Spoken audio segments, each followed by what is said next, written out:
Buenos días.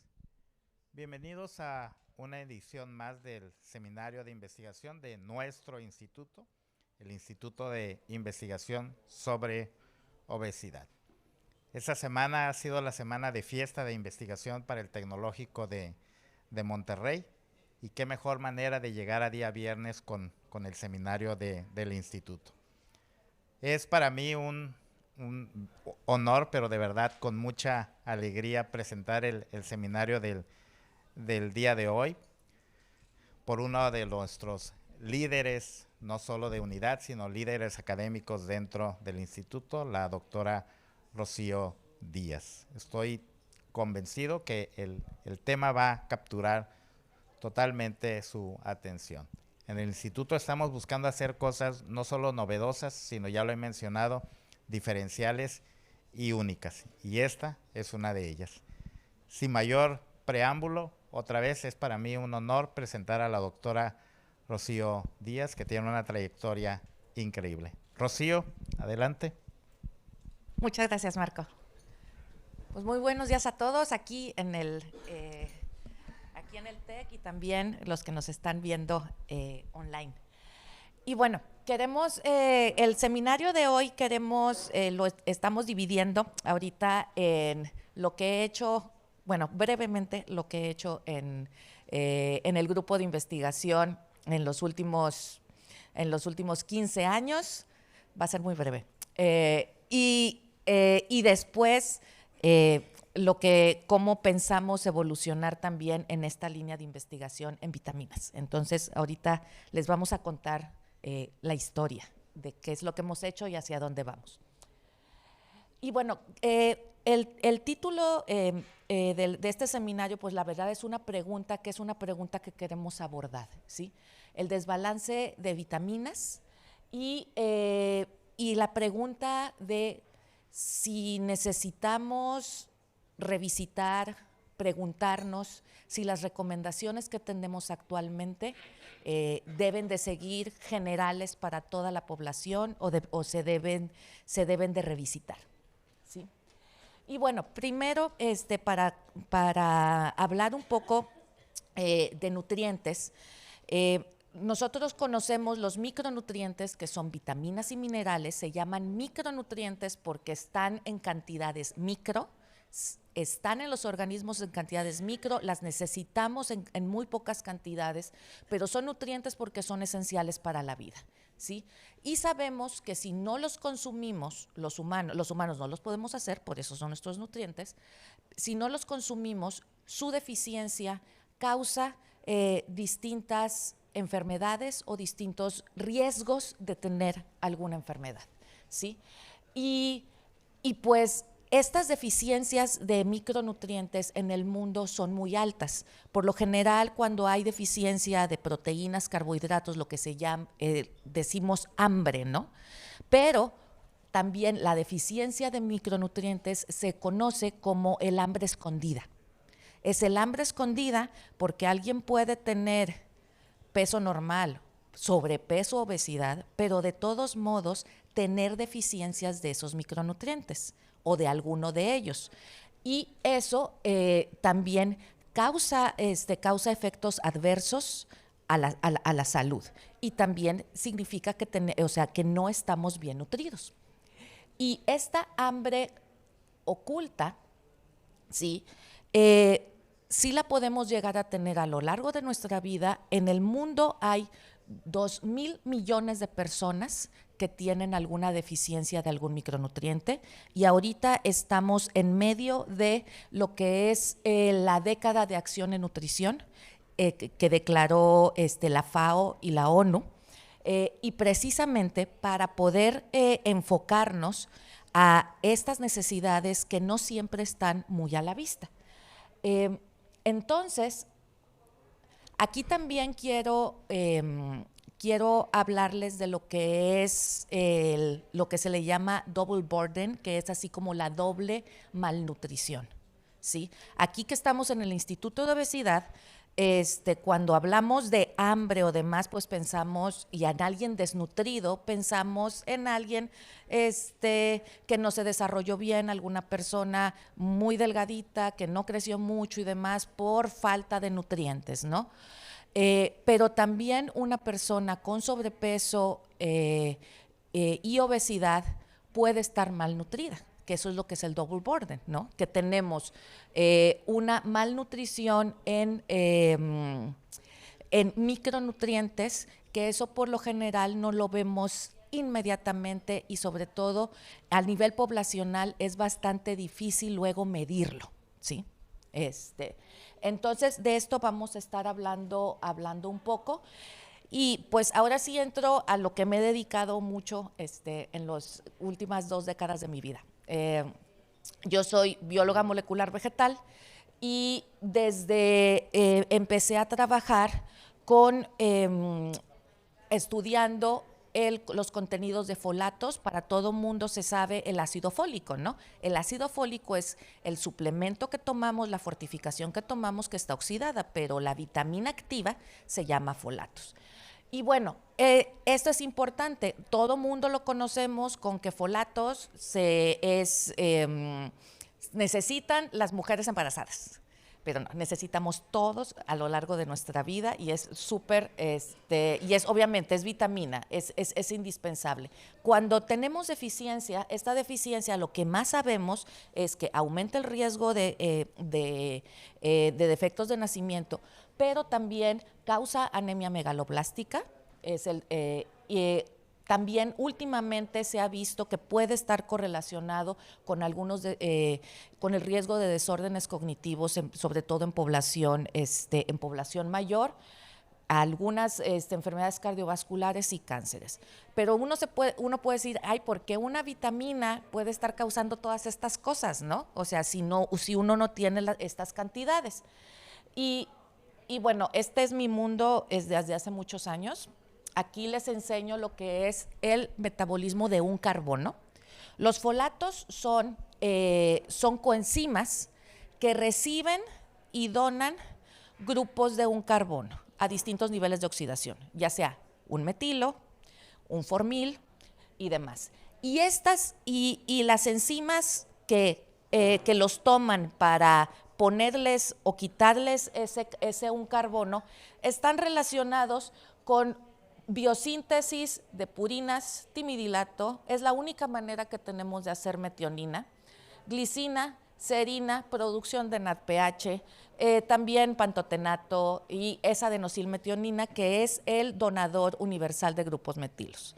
Así que cuando uno se pone a ver todo eso, uno dice, no, pues sí, si hay problemas ahí, pueden descomponer muchas cosas y también podemos ver que, por ejemplo, purina, timidilato y demás, a la hora de división celular, esta síntesis se tiene que ir súper para arriba, ¿no? Entonces, sí, en distintos momentos celulares también o distintos tejidos hay necesidades diferentes, ¿sí?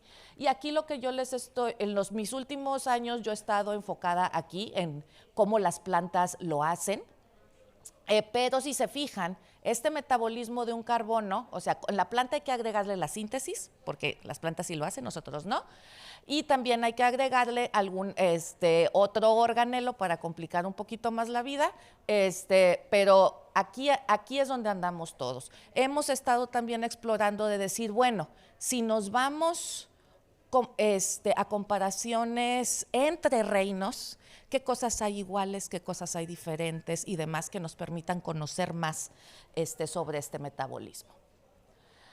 Entonces, aquí, cuando ya queremos hablar de nutrición, deficiencia y demás, vemos, aquí esta es la molécula de folatos, esta unidad de un carbono puede tener todos estos que va a donar o que va a recibir todos estos niveles de oxidación y puede estar en el nitrógeno 5 o en el nitrógeno 10. Y las enzimas que lo toman son súper particulares, ¿sí? Pero resulta que el ácido fólico, que está completamente oxidado, es estable, bien y demás, pero estos son súper lábiles. Son los niveles de de qué tan estables son. Estas moléculas se oxidan, se fotooxidan, ¿sí? Y también pueden tener hidrólisis, ¿sí? Entonces, a la hora de estar cocinando alimentos, ¿sí? Por lo general, estas vitaminas son del grupo de las hidrosolubles. Por lo tanto, hay que tomarse el caldito, porque si cocinamos y demás, etcétera, mucho se nos puede ir hasta, dependiendo de qué material sea, hasta el 80%, ¿sí?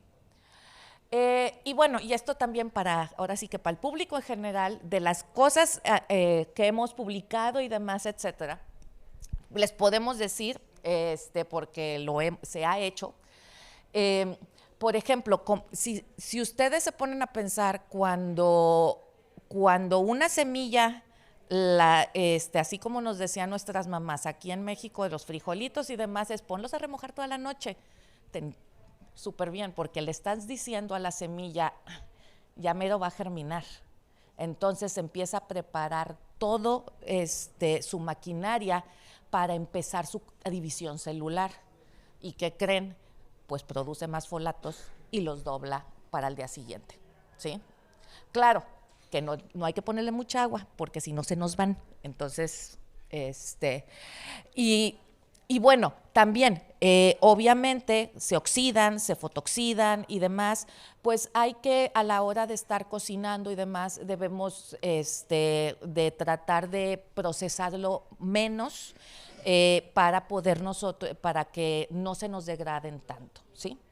Las pérdidas no son tantos, pero por ejemplo, o sea, en vez de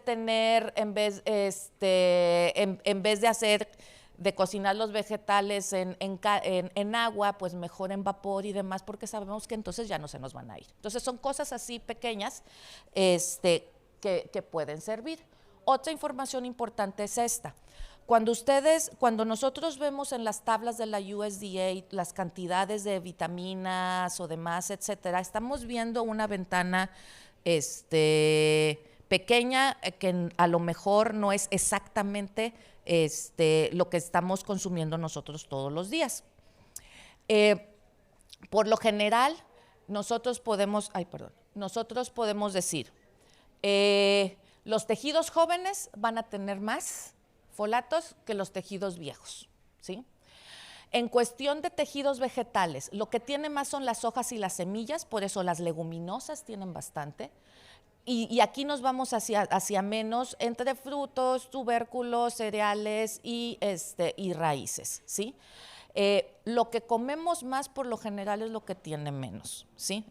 Y en este sentido. Y algo importante también es lo que es arroz, trigo y demás, la gran mayoría lo tienen en el endospermo, que es lo que nosotros nos estamos comiendo, la parte blanquita. Esa casi no tiene vitaminas. Lo que tiene es la leurona, que es es lo integral, ¿sí? Entonces, si consumimos productos integrales, sí vamos a tener un mayor aporte, ¿sí?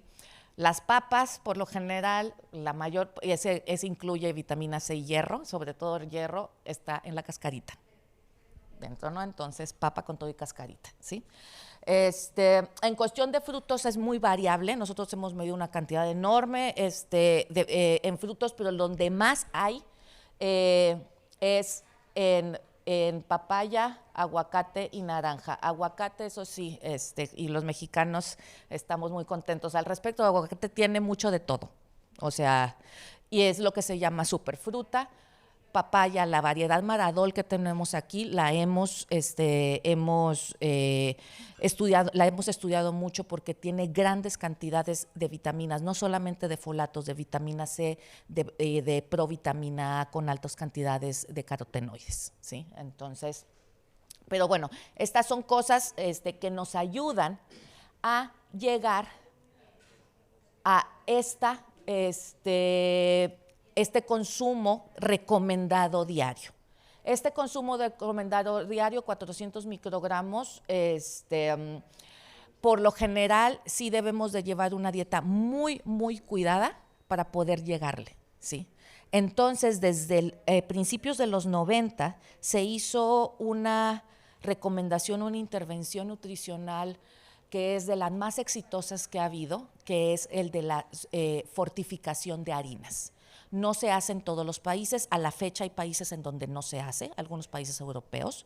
Aquí en México nosotros la tenemos, comenzó en Estados Unidos, Canadá y Chile, después seguimos nosotros tenemos las harinas fortificadas. ¿Y qué es eso?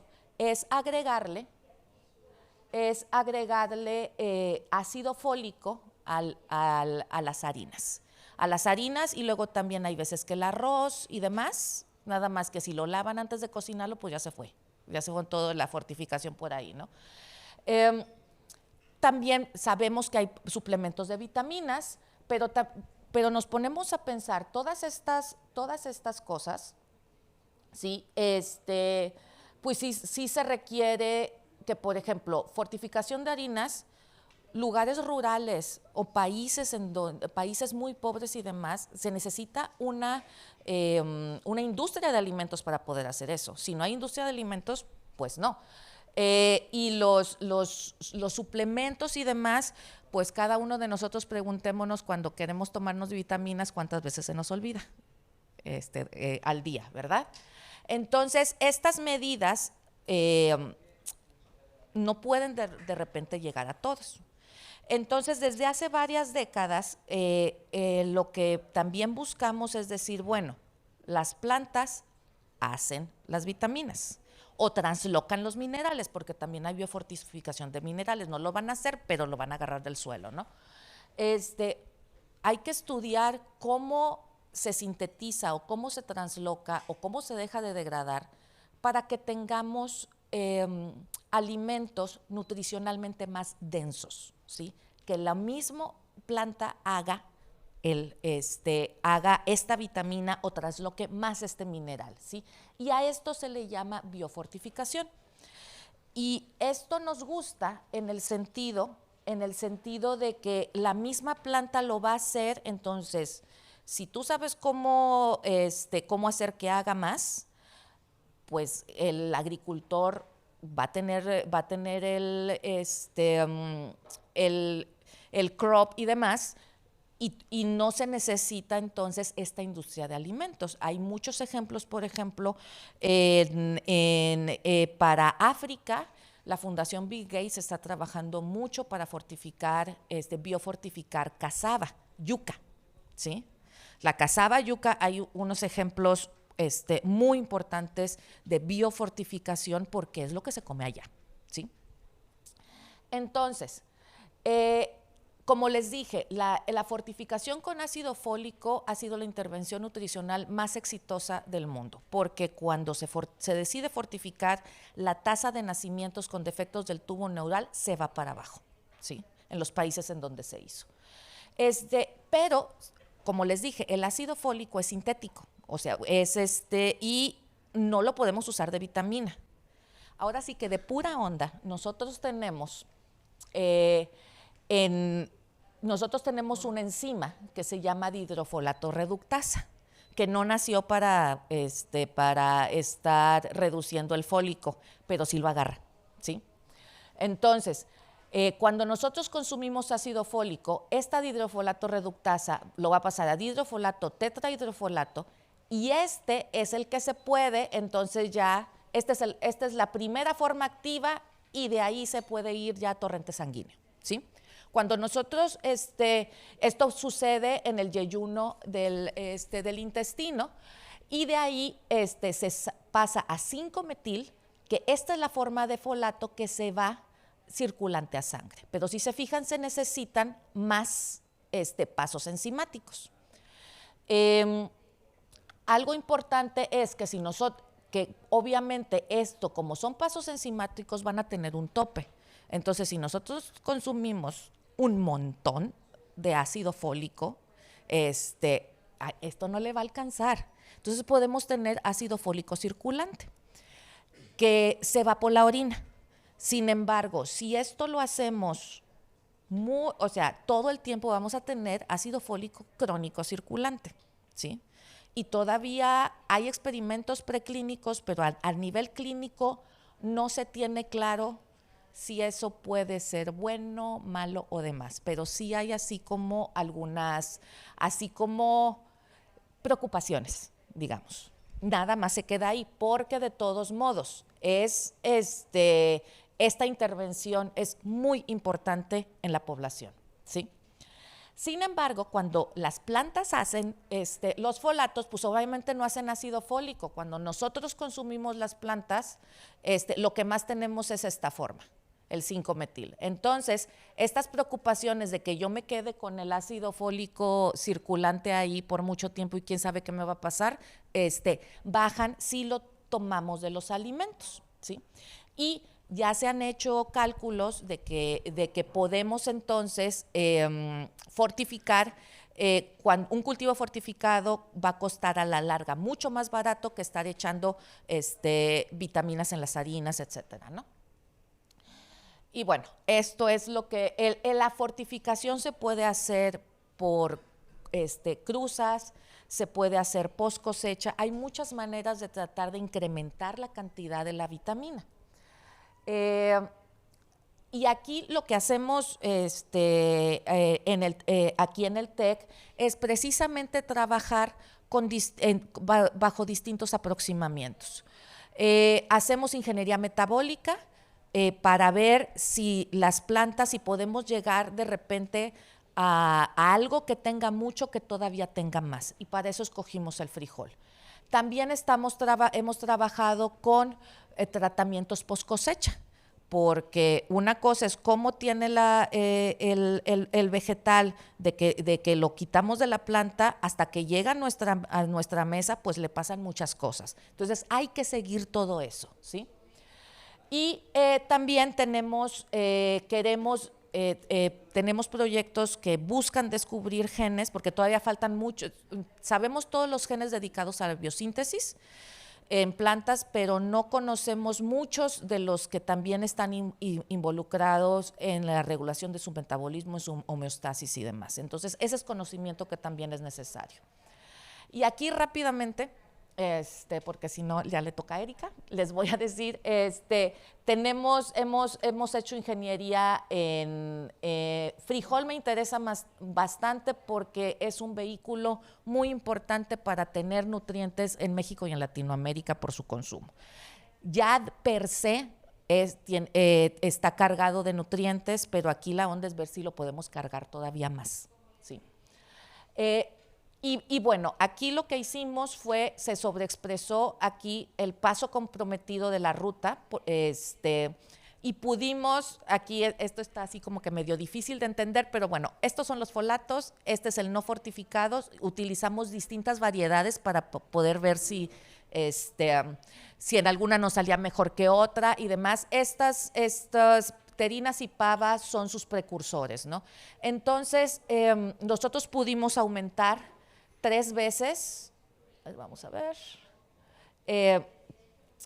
alrededor, sí, de 3.3 veces la cantidad de folatos, que para algo que ya tiene bastante, que ya tiene buena cantidad, pues es muy bueno. Y si aparte esos los ponemos durante toda la noche en agüita, pues igual y todavía más, ¿no? Pero algo que fue aquí importante, déjenme, es decir, bueno, ¿qué pasa con el frijol en México y en muchos lados? El frijol que está en el súper no se cosechó la semana pasada, se cosechó hace 6 meses, 1 año, más o menos. Y eso no lo vamos a cambiar, ¿sí? Entonces, me empecé a preguntar, estamos haciendo toda esta biofortificación, etcétera, demás, ¿y qué pasa si se pierde en el año que está ahí, no? Entonces, vamos a ver qué pasa post cosecha, qué pasa en almacenamiento. Entonces hicimos un ejercicio en donde dejamos 6 meses almacenados los frijoles como si estuvieran en Sonora, como si almacenados en Sonora, en Chiapas o en Ciudad de México, ¿no? Con distintos controles de humedad, porque aquí en México se pone en silo y se acabó, no trae control, ¿sí? Y dijimos, no, pues a ver cuánto perdemos, etcétera. y pues resulta que en ciertas condiciones no perdíamos, se aumentaba y de ahí fue súper sorpresivo para nosotros, nos emocionó bastante. Entonces lo descubrió acá Arturo con Perla.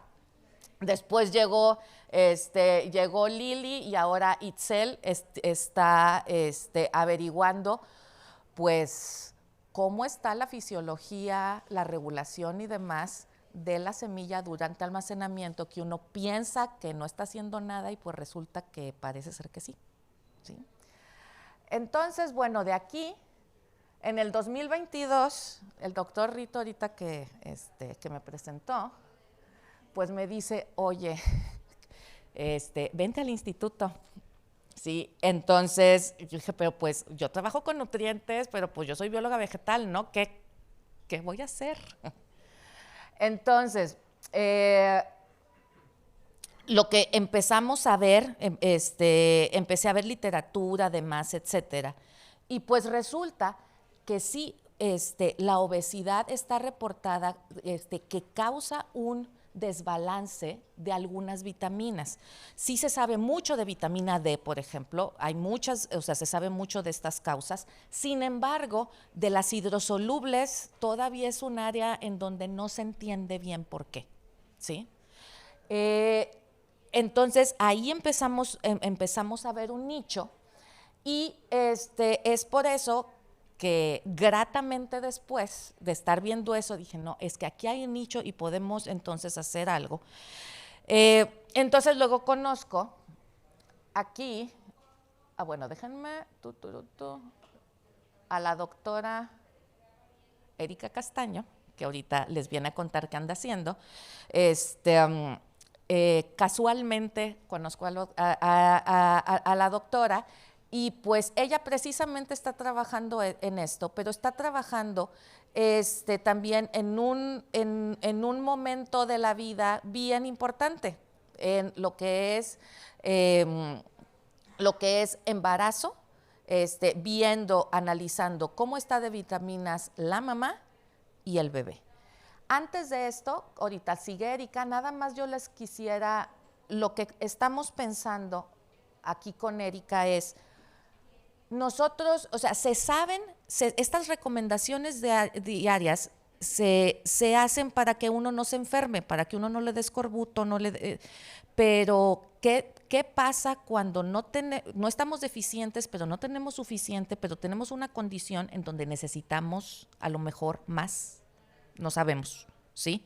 Entonces queremos ver en cuestión de obesidad cómo están estos desbalances durante la vida del ser humano, para ver si hay momentos o condiciones en donde tengamos que hacer ajustes, no para que no nos dé escorbuto o demás, sino simplemente para tener una salud metabólica, ¿sí? Y eso es lo que ahorita queremos ver con Erika, la doctora Erika Castaño, que tuvo su nutricionista, su doctorado acá en la Pontificia de Chile, y estamos muy contentos de tenerla ahorita con nosotros en la unidad haciendo su postdoc. Muchas gracias, Rocío. Préstame el señalador. Bueno, después de esta tremenda introducción, les vamos a contar lo que hice un poco en el doctorado y las preguntas que queremos responder ahora en el instituto. Entonces, para que recordemos, pues porque siempre tenemos que entrar en ese contexto de las prevalencias de obesidad en México, en adultos, en mujeres y en niños. Cuando hablamos, lo que yo les voy a mostrar es en obesidad pregestacional, y la obesidad durante el embarazo pues se define desde cómo inicia la mujer el embarazo en términos del índice de masa corporal. Es muy diferente el IMC pregestacional al IMC o a la ganancia de peso durante el embarazo. Entonces, determinamos la obesidad pregestacional con el índice de masa corporal mayor a 30, ya sabemos que hemos cuestionado muchísimo este indicador, pero pues es el que tenemos que usar por ahora. Hasta que encontremos una forma igual de barata, igual de fácil, pues tenemos que seguir usando el índice de masa corporal. Entonces, las complicaciones ya las sabemos, o las hemos escuchado o algunos las padecemos. Hay complicaciones relacionadas con la obesidad que son óseas, cardiovasculares, metabólicas, etcétera.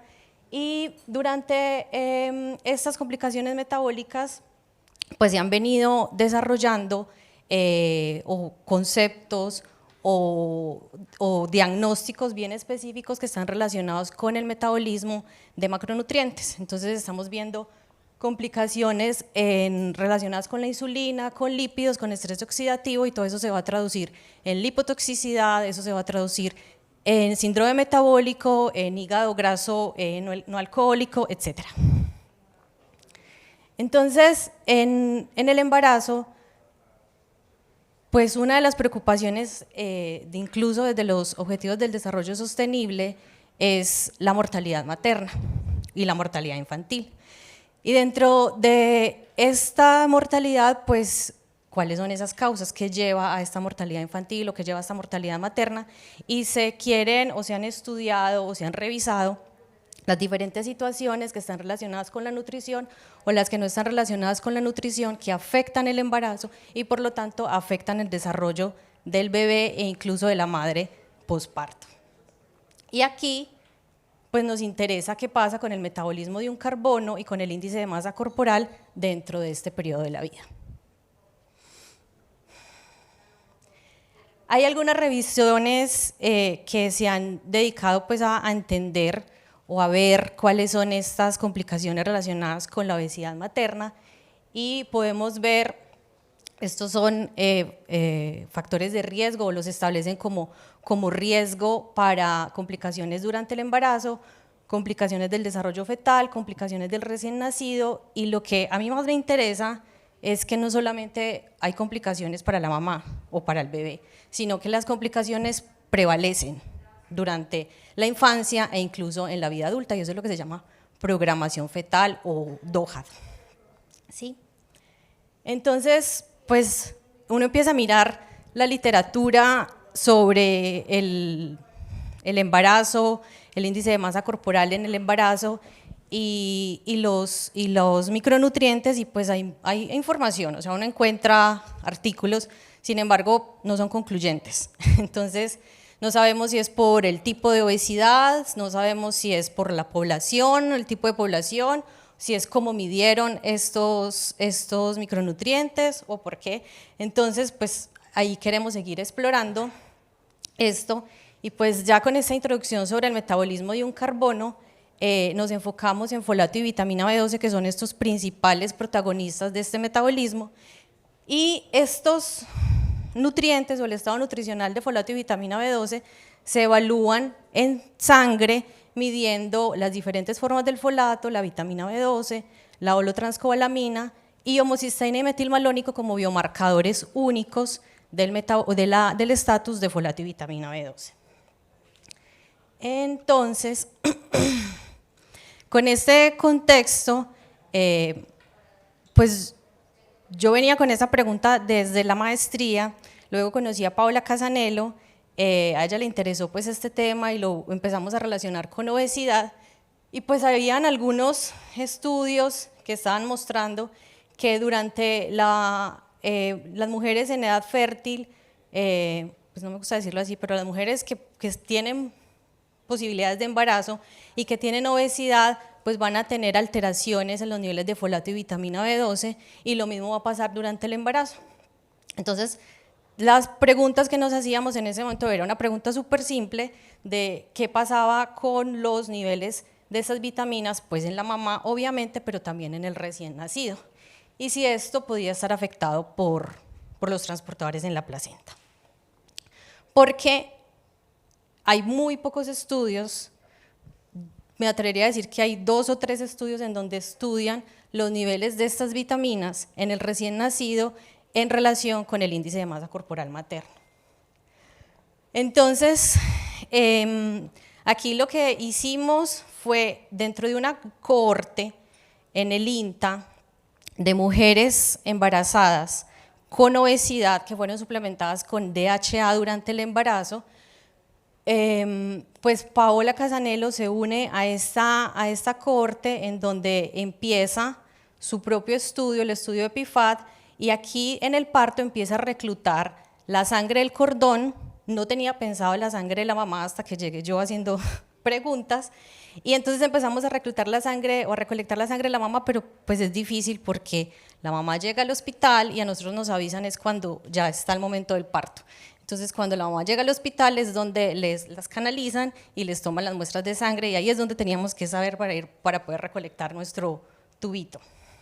Entonces el estudio EpiFAD empieza al momento del parto, recolectando sangre del cordón umbilical, placentas, y un seguimiento hasta los 4 meses para evaluar composición corporal y otros marcadores inflamatorios. Entonces aquí lo que hicimos fue que en las madres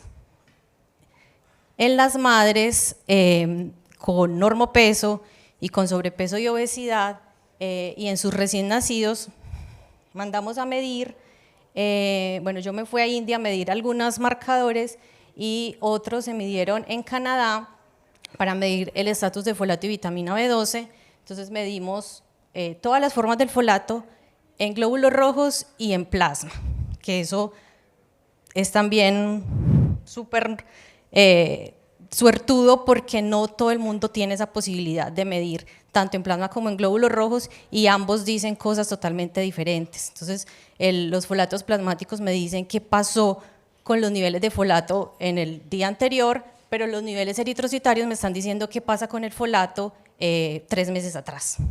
¿Sí? Entonces, rápidamente, dentro de esas características materno-fetales, los hijos de las mujeres con obesidad tenían una composición corporal alterada, tenían mayor porcentaje de grasa, tenían un mayor peso para la longitud, y además tenían mayor resistencia a la insulina en comparación con los hijos de mujeres normopeso. No hay, obviamente, un valor de referencia para establecer resistencia a la insulina, pues por eso lo tenemos que comparar con un grupo control en recién nacidos. Entonces, aquí pues ya conocieron cuáles son las formas del folato, ya conocieron un poco que el 5-metil es el principal folato que vamos a encontrar tanto en alimentos como en sangre.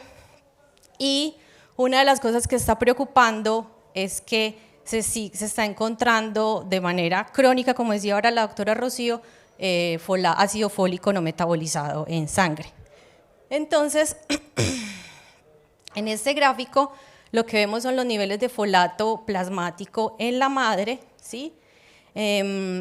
Se hicieron varios tipos de análisis estadístico buscando cuál era la relación entre el índice de masa corporal, pero también el sexo del recién nacido, porque en Doha y en realidad en cualquier estudio en humanos deberíamos siempre buscar las diferencias por sexo, porque es completamente diferente lo que le pasa a una mujer a lo que le pasa al hombre de manera biológica. Entonces, encontramos que los niveles, por ejemplo, de ácido fólico eran diferentes. Nosotros esperábamos que estuvieran elevados en la mamá, porque Chile es el país de América Latina que tiene la mayor fortificación con ácido fólico y que además tiene la mayor suplementación con ácido fólico en toda América Latina. Allá suplementan con 1 miligramo hasta con 5 miligramos de ácido fólico durante el embarazo, y lo recomiendan porque es mejor mucho que poco, ¿sí? Y es una conversación que tenemos que tener bien con los obstetras porque así lo establecen.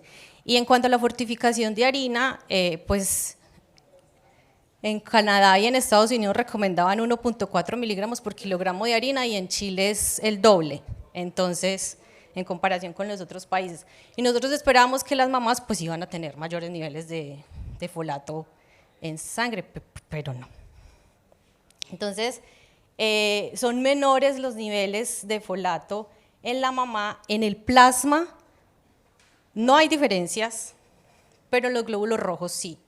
O sea, nosotros encontramos que los niveles de folato en los glóbulos rojos maternos eran significativamente menores, incluso del ácido fólico, y que tiene una relación con el sexo de su hijo. Entonces, eso también fue otra cosa que nos llamó mucho la atención, porque, o sea, ¿cómo que mis niveles de folato se van a afectar por el sexo de mi bebé? ¿sí? Entonces, sí, hicimos esa misma cara, porque es como así, ¿por qué? Entonces, digamos que había una relación, tal vez por el tamaño muestral y por la dispersión de los datos, pues no alcanzamos a ver una diferencia en los niveles de folato, pero sí se pueden ver algunas tendencias. Ustedes pueden ver acá, los rojitos son las niñas, o sea, los más claritos bueno, estas son las mamás con un feto femenino, pero cuando miramos los niveles de vitamina B12, o sea, los niveles de vitamina B12 en estas mujeres fueron supremamente menores a los puntos de corte que se tiene establecido para población no gestante, que esa es una de las preguntas que tenemos y esa es la pregunta que tenemos en la presentación. O sea, estamos utilizando puntos de corte para población no gestante, pues es lo que hay. Entonces, insisto, como no hay más, pues es lo que tenemos que usar. Entonces, las mamás con feto femenino tenían menores niveles de vitamina B12 total, holotranscobalamina e incluso de homocisteína, ¿sí?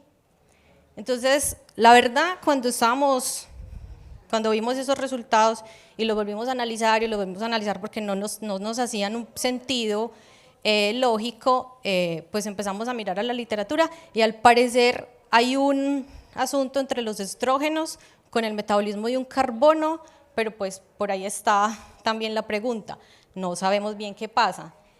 Y la placenta, yo no voy a hablar mucho de la placenta porque eso es otro mundo, pero resulta que la placenta señaliza para la mamá, para el feto y para ella misma, de manera casi que endocrina, paracrina. Entonces, pues nos decíamos, o sea, esto tiene que ser algún asunto desde el momento de la implantación. Y si algunos estuvieron en esta presentación que yo hice hablando de la placenta, se deben acordar que desde que se implanta el embrión, pues ya la placenta sabe cuál es su sexo. Tal vez el fenotipo del bebé no, pero la placenta ya tiene un sexo definido. Entonces, en el recién nacido, contrario a lo que pasaba con las mamás, los niveles de folato fueron significativamente menores en el plasma, no en los glóbulos rojos, pero sí en el plasma, ¿sí? Entonces, hay un efecto, o bueno, pues no podemos hablar específicamente de un efecto, pero sí hay una relación con el índice de masa corporal y claramente con el sexo. Y lo más interesante, desde mi punto de vista, y es las preguntas que queremos resolver ahora en colaboración con Paola Casanello, porque estos mismos niños los están reclutando ahora a los 5 años, entonces vamos a poder saber su estado nutricional de estas vitaminas a los 5 años, a los 4 meses y cómo se siguen relacionando pues con estos datos. Y resulta que los hijos de las mujeres con obesidad pues tienen deficiencia de vitamina B12. Y aquí sí puedo hablar de deficiencia de vitamina B12 porque el ácido metilmalónico se encuentra elevado y ese es el indicador que nos dice que la vitamina B12 es el indicador exclusivo de vitamina B12 en sangre, entonces nos dice si se eleva que la vitamina B12 está súper baja, es decir, que hay una deficiencia.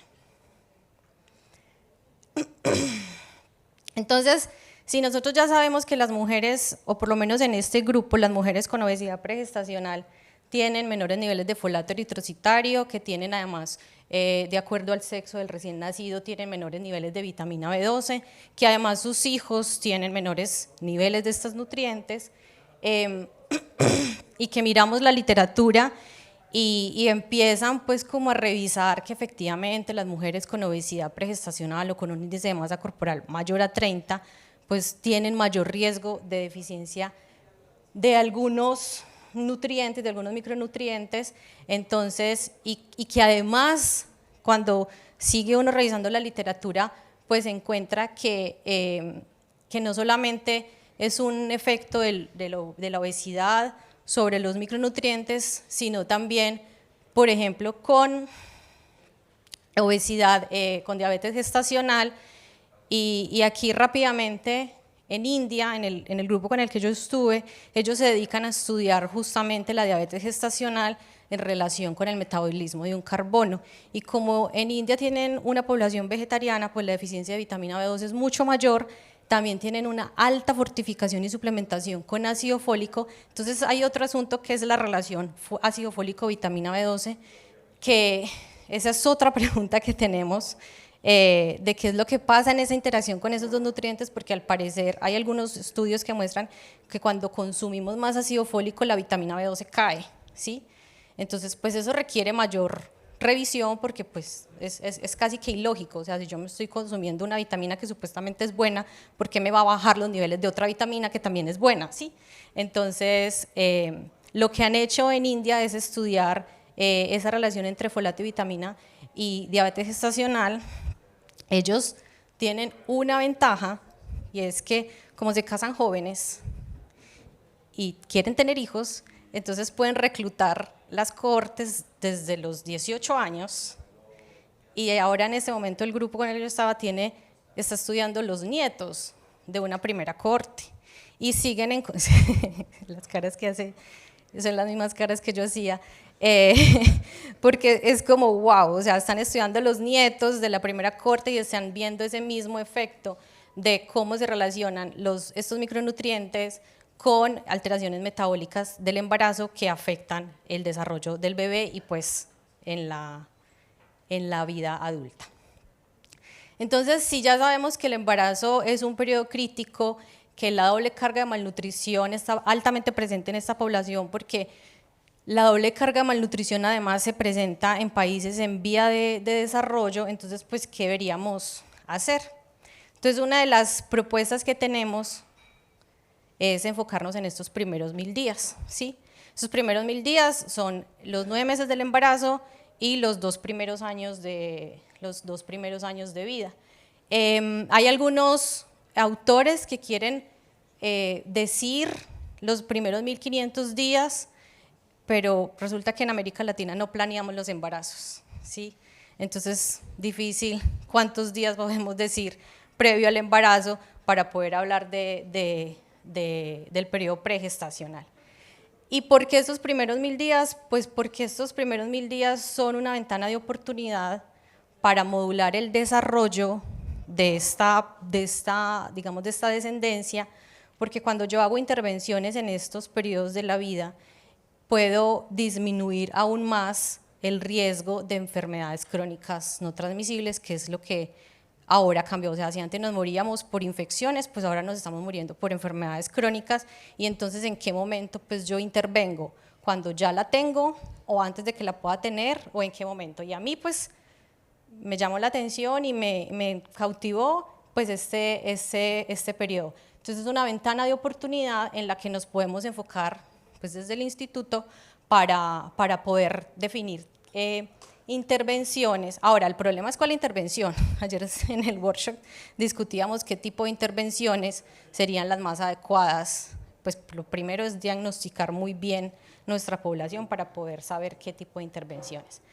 Entonces, dentro de estas preguntas que tenemos de cómo intervenir, en qué momento intervenir, pero entonces viene pues cómo lo evaluamos. O sea, si ya sabemos que hay complicaciones, pues ¿cómo evaluamos esto? Si las recomendaciones de ingesta que están establecidas se hicieron en 1980 y tanto, cuando había deficiencias,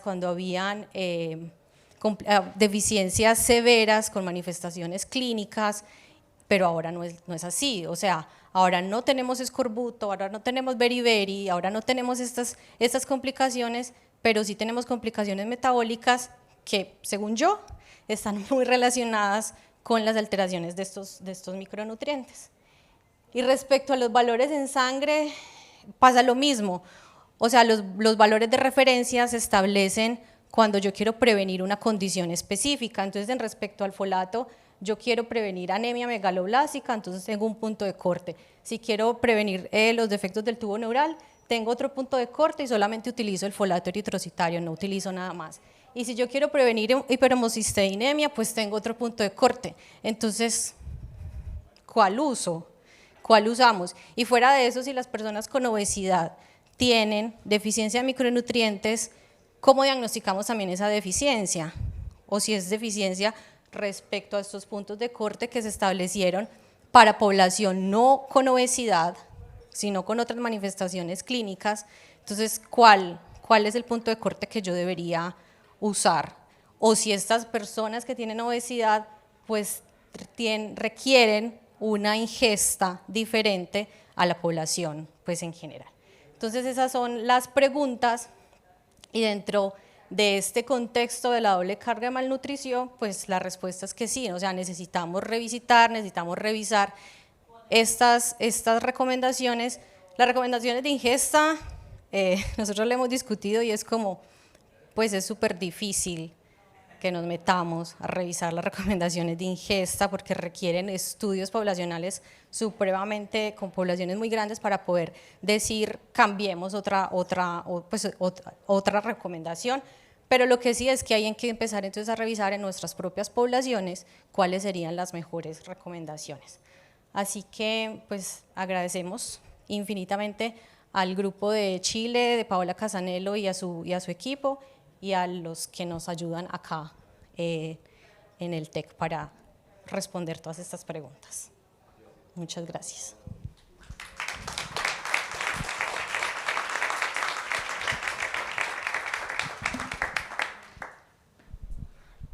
Bueno, muchas gracias a todos. Un tema interesantísimo. Muchas gracias, Rocío. Por favor.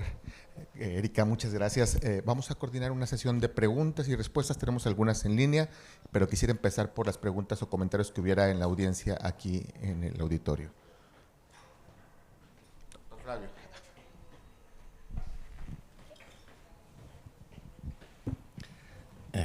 Buenos días, gracias por la presentación a las doctoras. Mi pregunta va a la primera parte de la presentación sobre la conservación de los alimentos. La OMS y varias agencias, ¿verdad?, recomiendan y no recomiendan, unas y otras no, sobre la radiación en los alimentos. En México, ¿cómo está esta situación, verdad? Se usa mucho para alimentos para exportación, por ejemplo, pero ¿qué conlleva eso respecto a los micronutrientes y estas cosas? No sabemos porque nadie se ha fijado. Sí, o sea, precisamente para un detalle que no dije aquí y demás es medir vitaminas es complejo, y la vitamina más difícil de medir son los folatos. ¿Sí? Entonces, faltan muchos de estos estudios de, por ejemplo, cómo afecta el rayo gamma, ¿no? No te puedo decir porque nadie lo ha hecho. Obviamente va a afectar diferente por ejemplo, a si se irradia un aguacate a que fresas, ¿no? Entonces, lo que nosotros nos encontramos a la hora que estamos analizando distintas plantas, distintos frutos y demás, hicimos una vez un estudio grande de ver cómo impacta el etileno, el gaseado del etileno en frutos climatéricos, que así, o sea, uno recoge el fruto verde, porque pues si no, no lo puedes transportar, y a la hora que lo necesitas se gasea con etileno. Que lo mismo hacen las plantas producen el etileno y solito estamos haciendo un mímic, ¿no? Entonces dijimos, bueno, vamos a ver qué pasa, porque entonces podemos a lo mejor hacer recomendaciones post cosecha y demás. Al plátano le fascina el etileno así, y el plátano mientras más negrito, más folatos tiene. Pero el aguacate no importó, la papaya se fue para abajo. Entonces, y mi estudiante deprimida porque no podíamos publicar, o sea, el etileno, pasa esto aquí, aquí, acá, entonces le tuvimos que bajar rayitas a la publicación. Pero lo que quiero decir es casi que caso por caso, ¿sí? O sea, es de repente bien difícil generalizar por el metabolismo que acabamos de ver, pero también aparte, pues, con estas condiciones de fotooxidación y demás. O sea, hay que ir a hacer los experimentos para poder contestar eso. Muchas gracias, doctor Omar. Muchas gracias por la presentación, Rocío, Erika. Yo tengo una pregunta sobre todo en base al título y la conclusión que ahorita nos compartes, Erika. Revisitar las recomendaciones de ingesta, ¿hay alguna evidencia que haya un límite superior? Lo que estoy tratando de preguntar es, tal vez la sugerencia implícita es, necesitamos aumentar fuertemente el consumo, la ingesta de folatos y otro tipo de vitaminas. ¿Va por ahí o hay algo más sutil que no entendimos? Esa pregunta me gusta mucho porque no es tan así. O sea, primero hay que ver nutriente por nutriente. Segundo, hay que ver población por población. Cuando yo estaba revisando todo este tema, pues lo ideal es, si usted se va a embarazar, pues vaya a consultar, evalúe su estado de salud, ¿sí? Que le evalúen los niveles en sangre de lo que le tengan que medir y con base en ese resultado, pues se hace la recomendación que se necesite. Yo lo intenté hacer en consulta en esta transición entre el doctorado y el postdoctorado y fue un fracaso, porque como les dije, no planean los embarazos. En América Latina no se planea el embarazo y los que planean el embarazo pues tienen plata y pues la mayoría de la gente que tiene plata o que tiene un nivel socioeconómico mucho más alto tiene digamos un mejor estado nutricional. Pero independiente de eso no se planean los embarazos. Entonces eso por un lado, pues lo ideal es venga, le midemos usted cómo está y a ver si usted sí necesita. Lo otro es revisar. En Chile nosotros discutíamos si era necesario que se fortificara con tanto ácido fólico. O sea, si Estados Unidos y Canadá recomendaron que era con 1.4 miligramos por kilogramo de harina, ¿por qué Chile lo está haciendo con 2.4? ¿Sí? Entonces, ahí hay un asunto también de, bueno, pues pongámosle más y en Chile se logró bajar pues muy rápido los defectos del tubo neural. Pero pues ese no es el único objetivo, porque sigue habiendo prevalencia de los defectos del tubo neural, entonces sigue habiendo otras causas que generan defectos del tubo neural. Lo otro es, pues entonces si está fortificando con tanto, ¿por qué no bajan la suplementación que se recomienda es 400? ¿Por qué les están dando 1000?